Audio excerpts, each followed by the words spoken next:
delas pode ser real. Se uma é real, a outra tem de ser irreal. Só quando se compreende que existe um único poder, não dois poderes, a matéria e a mente, é que se chega a conclusões científicas e lógicas. Poucos negam a hipótese de que a inteligência, separada do homem e da matéria, governe o universo, e geralmente se admite que essa inteligência seja a mente eterna ou o princípio divino, o amor. Os profetas de outrora procuravam algo mais elevado do que os sistemas de sua época, daí suas previsões da nova dispensação da verdade. Mas não sabiam qual seria a natureza precisa do ensinamento e da demonstração de Deus, a mente divina, nas suas significações mais infinitas, demonstração que devia destruir o pecado, a doença e a morte, estabelecer a definição de onipotência e manter a ciência do espírito. Ignorância dos profetas. O orgulho do sacerdócio é o príncipe deste mundo. Nada tem em Cristo. A mansidão e a caridade têm autoridade divina. Os mortais têm pensamentos maus. Por conseguinte, são maus. Têm pensamentos doentios e por isso ficam doentes. Se o pecado faz pecadores, só a verdade e o amor podem desfazê-los. Se uma sensação de estar doente produz sofrimento e uma sensação de bem-estar é o antídoto contra o sofrimento, então a doença é mental, não material. Daí o fato de que só a mente humana sofre, está doente, e de que só a mente divina cura. A vida de Cristo Jesus não era milagrosa, mas era inerente à sua espiritualidade, a boa terra na qual a semente da verdade germina e dá muito fruto. O cristianismo do Cristo é o encadeamento do ser científico que reaparece em todas as épocas, mantendo sua óbvia concordância com as Escrituras e unindo todos os períodos no desígnio de Deus. Na ciência divina não existe emasculação, ilusão nem insubordinação. Jesus ensinou seus discípulos a curar os doentes por meio da mente em vez de por meio da matéria. Ele sabia que a filosofia, a ciência e a prova do cristianismo estavam na verdade, que expulsa toda desarmonia. Em latim, a palavra traduzida como discípulo significa estudante, e esse termo indica que o poder de curar não era um dom sobrenatural outorgado a esses alunos, e sim o resultado da cultivada compreensão espiritual deles acerca da ciência divina que seu mestre demonstrava, curando os doentes e os pecadores. Daí a aplicação universal de suas palavras. Não rogo somente por estes, mas também por aqueles que vierem a crer em mim e compreender-me, por intermédio da sua palavra.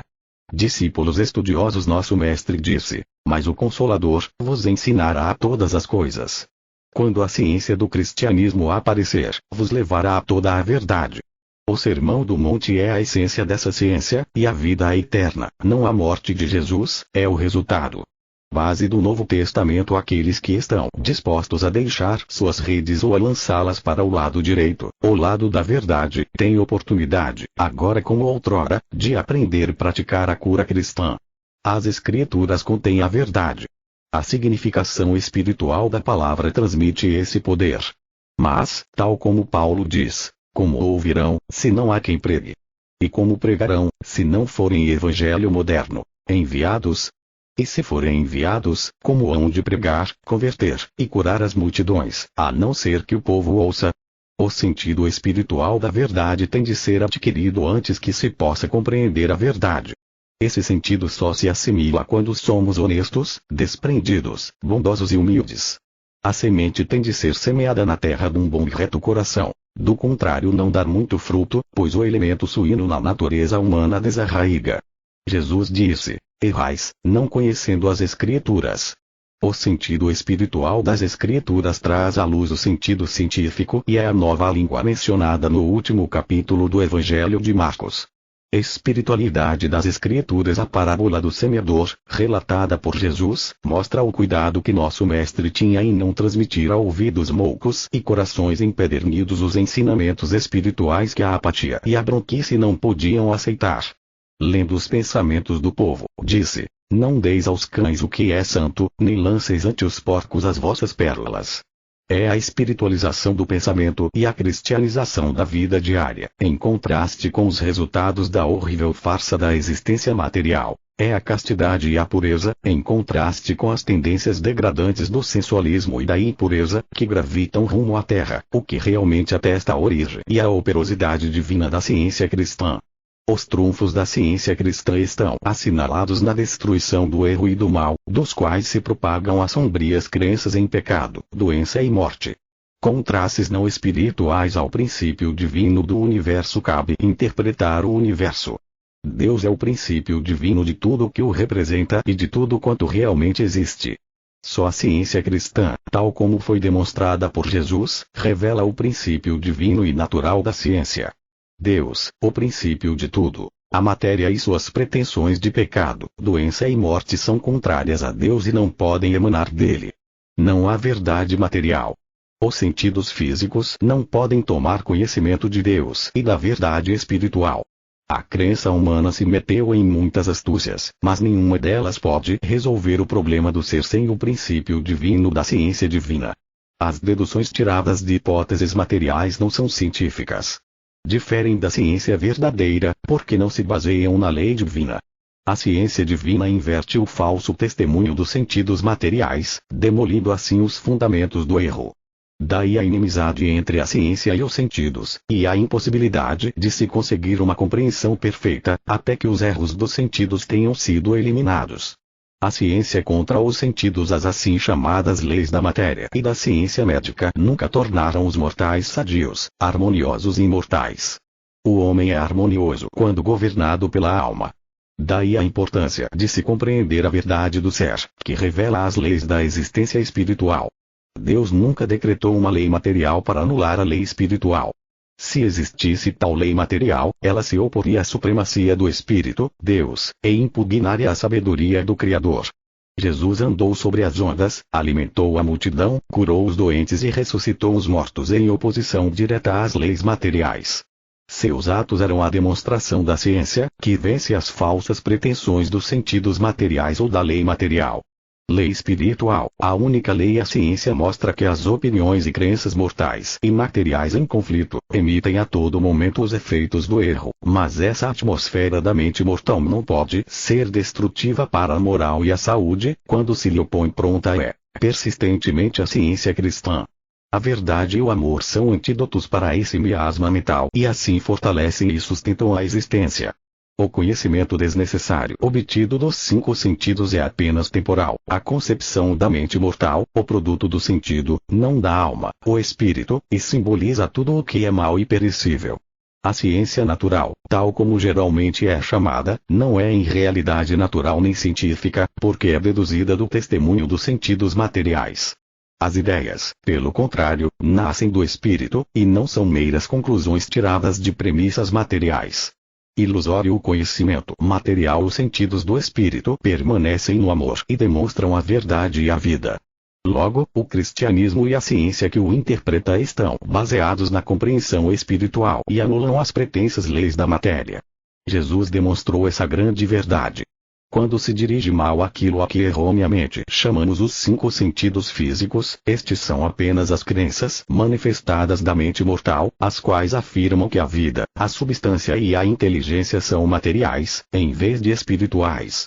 Essas crenças errôneas e seus produtos constituem a carne, e a carne milita contra o espírito. Enganadores os 5 sentidos. A ciência divina é absoluta e não permite meias atitudes no aprender seu princípio e sua regra, pois estabelece-os pela demonstração. Deus jamais formou a firma convencional chamada matéria e mente. A ciência e a compreensão, governadas pela mente infalível e eterna, destroem a sociedade imaginária, matéria e mente, formada apenas para ser destruída de uma maneira e numa época até agora desconhecidas. Essa suposta sociedade já se tornou obsoleta, pois a matéria, examinada à luz da metafísica divina, desaparece. Sociedade impossível. A matéria não tem vida a perder, e o espírito nunca morre. Uma sociedade da mente com a matéria teria de ignorar a mente onipresente e onipotente. Isso mostra que a matéria não se originou em Deus, o espírito, e não é eterna. Por isso, a matéria não é nem substancial, nem vivente, nem inteligente. O ponto de partida da ciência divina é que Deus, o Espírito, é tudo em tudo, e que não há outro poder ou outra mente, que Deus é amor, e por isso, ele é princípio divino. O Espírito, o ponto de partida para compreender a realidade e a ordem do ser na sua ciência, tens de começar por considerar Deus como o princípio divino de tudo o que realmente existe. O espírito, a vida, a verdade, o amor combinam-se numa unidade, e são os nomes bíblicos para Deus. Toda substância, inteligência, sabedoria, existência, imortalidade, causa e efeito pertencem a Deus. Esses são os seus atributos, as manifestações eternas do infinito princípio divino, o amor. Nenhuma sabedoria é sábia, senão a sua sabedoria. Nenhuma verdade é verdadeira, a não ser a divina. Nenhum amor é amoroso, a não ser o divino. Nenhuma vida é vida, a não ser a divina. Nenhum bem existe, a não ser o bem que Deus concede. Sinônimos divinos. A metafísica divina, tal como é revelada à compreensão espiritual, mostra com clareza que tudo é mente, e que a mente é Deus, onipotência, onipresença, onisciência, isto é, todo o poder, toda a presença, toda a ciência. Por isso, em realidade, tudo é a manifestação da mente. Nossas teorias humanas materiais são destituídas de ciência. A verdadeira compreensão acerca de Deus é espiritual. Arrebata a vitória ao túmulo. Destrói a falsa evidência que desnorteia o pensamento e aponta a outros deuses, ou outros assim chamados poderes, tais como a matéria, a doença, o pecado e a morte, como se fossem superiores ou contrários ao único espírito. Inteireza divina. A verdade, espiritualmente discernida, é cientificamente compreendida. Expulsa o erro e cura os doentes. Ter um só Deus, uma mente só, desenvolve o poder que cura os doentes e cumpre estas palavras das Escrituras: Eu sou o Senhor que te sara, e achei resgate. Quando os preceitos divinos são compreendidos, desvendam o fundamento da fraternidade na qual uma mente não está em guerra com outra, mas todos têm um só e o mesmo Espírito, Deus, uma só e a mesma fonte inteligente, de acordo com o mandamento bíblico, que haja em vos a mesma mente que houve também em Cristo Jesus. O homem e seu Criador estão correlacionados na ciência divina, e a consciência real só tem conhecimento das coisas de Deus. Fraternidade universal. A compreensão de que toda desarmonia é irreal, expõe os objetos e os pensamentos à vista humana em sua verdadeira luz e os apresenta como belos e imortais. A harmonia no homem é tão real e imortal como na música. A discórdia é irreal e é mortal. Quando se admite que Deus é a única mente e a única vida, então cessa qualquer oportunidade para o pecado e a morte. Quando aprendemos na ciência a ser perfeitos, assim como nosso Pai no céu é perfeito, o pensamento envereda por vias novas e sadias, volta-se para a contemplação das coisas imortais e se afasta da materialidade para o princípio do universo, que inclui o homem harmonioso. A perfeição é um requisito. As crenças materiais e a compreensão espiritual nunca se misturam. Esta última destrói aquelas. A discórdia é o nada chamado erro.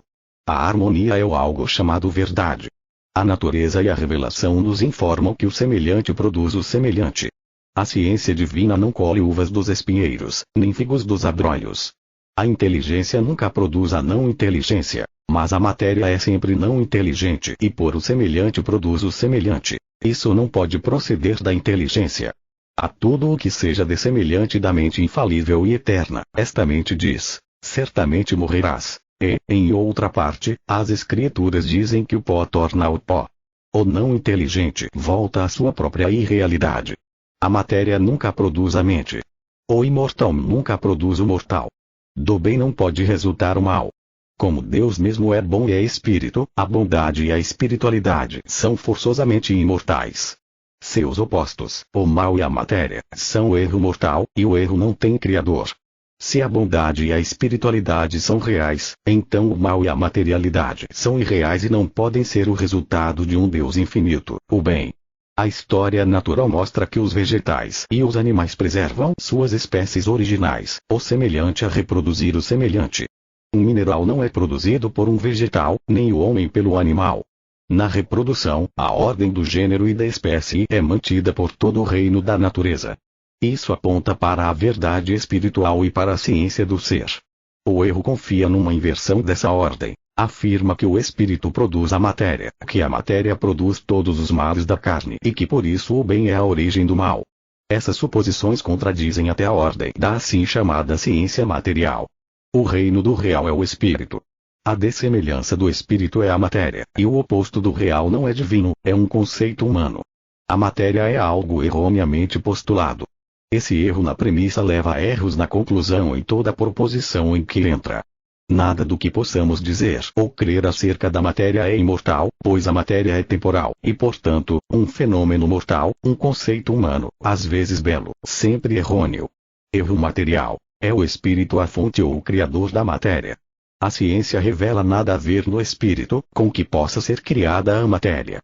As explicações da metafísica divina fazem desaparecer a matéria. O espírito é a única substância e consciência reconhecida pela ciência divina. Os sentidos materiais se opõem a isso, mas não há sentidos materiais, pois a matéria não tem mente. No espírito não há matéria, assim como na verdade não há erro e no bem não há mal.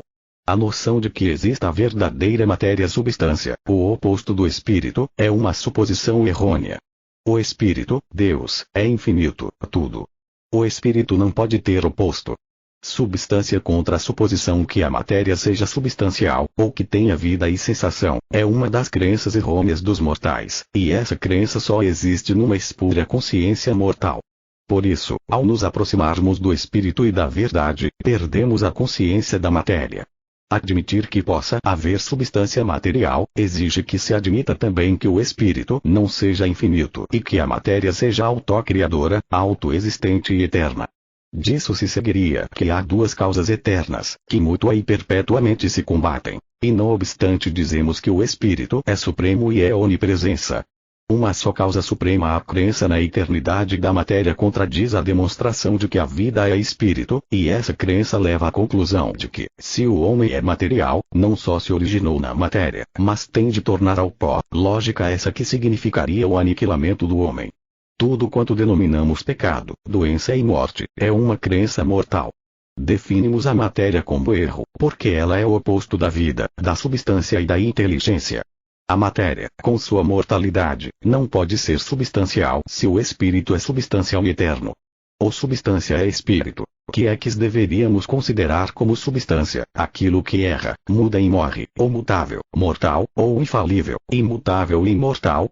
Um dos escritores do Novo Testamento descreve claramente a fé, qualidade da mente, como a substância das coisas que se esperam. A sina da matéria estabelece a conclusão de que a matéria, isto é, o limo ou o protoplasma, nunca se originou na mente imortal e portanto não é eterna. A matéria não foi criada pela mente, nem tampouco para que a mente se manifeste ou seja sustentada por ela. Mortalidade material. As ideias são tangíveis e reais para a consciência imortal, e têm a vantagem de ser eternas. O espírito e a matéria não podem coexistir nem cooperar, e um não pode criar o outro, como também a verdade não pode criar o erro ou vice-versa. Tangibilidade espiritual. A proporção que desaparece a crença de que a vida e a inteligência estejam na matéria ou sejam da matéria, as realidades imortais do ser são percebidas, e a única ideia ou inteligência delas está em Deus. É unicamente pela compreensão e demonstração da vida, da verdade e do amor eternos que se chega ao espírito. Todo o sistema de filosofia, doutrina e medicina humanas está mais ou menos contaminado pela crença panteísta de que existe mente na matéria. Essa crença, porém, contradiz não só a revelação, como também o raciocínio sadio. Só se chega a uma conclusão lógica e científica pelo conhecimento de que não há duas bases do ser, matéria e mente, porém uma só, a mente.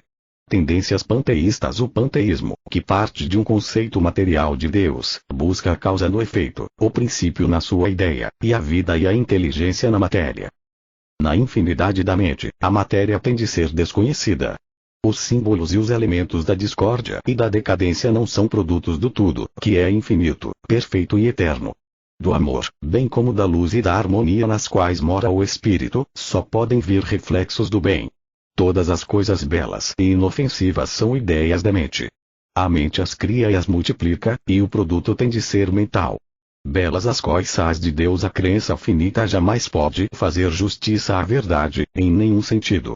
A crença finita limita todas as coisas e, se pudesse, comprimiria no crânio a mente, que é infinita. Tal crença não pode compreender nem adorar o infinito. E para acomodar sua noção finita da divisibilidade da alma e da substância, procura dividir o espírito único em pessoas e almas. Por esse erro, a crença humana chega a ter muitos deuses e muitos senhores. Moisés proclamou como primeiro dos 10 mandamentos de Jeová: não terás outros deuses diante de mim. Mas vê com que zelo a crença se esforça por estabelecer o erro oposto de haver muitas mentes.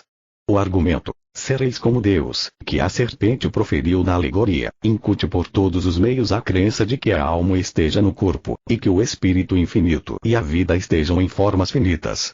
Crenças em muitos deuses bem compreendido, o homem, em vez de possuir uma forma material, sensível, tem um corpo insensível. E Deus, a alma do homem de toda a existência, sendo perpétuo em sua própria individualidade, harmonia e imortalidade, transmite essas qualidades ao homem e as perpetua nele, através da mente, não da matéria. A única desculpa por abrigarmos opiniões humanas e rejeitarmos a ciência do ser é nossa ignorância mortal do espírito-corpo insensível. Ignorância que cede tão só à compreensão da ciência divina, compreensão pela qual entramos no reino da verdade sobre a terra e aprendemos que o espírito é infinito e supremo. O espírito e a matéria misturam-se tão pouco quanto a luz e as trevas. Quando um aparece, o outro desaparece. O erro pressupõe que o homem seja ambas as coisas, mente e matéria. A ciência divina contradiz os sentidos corpóreos, repreende a crença mortal e pergunta: que é o ego, qual sua origem e qual seu destino? O ego homem é o reflexo do ego Deus. O ego homem é a imagem e semelhança da mente perfeita, do espírito, do princípio divino. Deus e sua imagem, o ego único, a mente única ou espírito chamado Deus, é a individualidade infinita que provê toda forma e graça e que reflete a realidade e a divindade no homem espiritual individual e nas coisas espirituais individuais. A mente que se supõe existir na matéria ou no crânio, é um mito, um julgamento errado, um conceito errôneo sobre o homem e a mente. Quando abandonamos o sentido errôneo pelo verdadeiro e verificamos que o pecado e a mortalidade não têm princípio nem permanência, aprendemos que o pecado e a mortalidade não têm origem verdadeira nem existência legítima. São nada inicial com que o erro quer simular a criação, por meio de um homem formado do pó. A ciência divina não deita vinho novo em odres velhos, não põe a alma na matéria, nem o infinito no finito.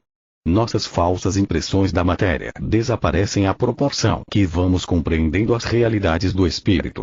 É preciso expulsar a crença antiga, senão a ideia nova se derramará, e a inspiração, que deve a verdadeira ideia nova, mudar nosso ponto de vista, se perderá. Hoje, como outrora, a verdade expulsa os males e cura os doentes. A vida real, ou a mente, e seu oposto, a assim chamada vida e mente materiais, são representadas por duas figuras geométricas, um círculo ou esfera, e uma linha reta. O círculo representa o infinito sem começo nem fim. A linha reta representa o finito, que tem começo, e tem fim. A esfera representa o bem, a individualidade autoexistente e eterna, ou seja, a mente. A linha reta representa o mal, a crença numa existência material e temporária, criada por si mesma. A mente eterna e a existência material temporária nunca se unem, nem em símbolo nem em fato. Símbolos do ser. Uma linha reta não encontra ponto de apoio numa curva, e uma curva não se ajusta a uma linha reta. Do mesmo modo, a matéria não tem lugar no espírito, e o espírito não tem lugar na matéria. A verdade não tem morada no erro, e o erro não tem ponto de apoio na verdade.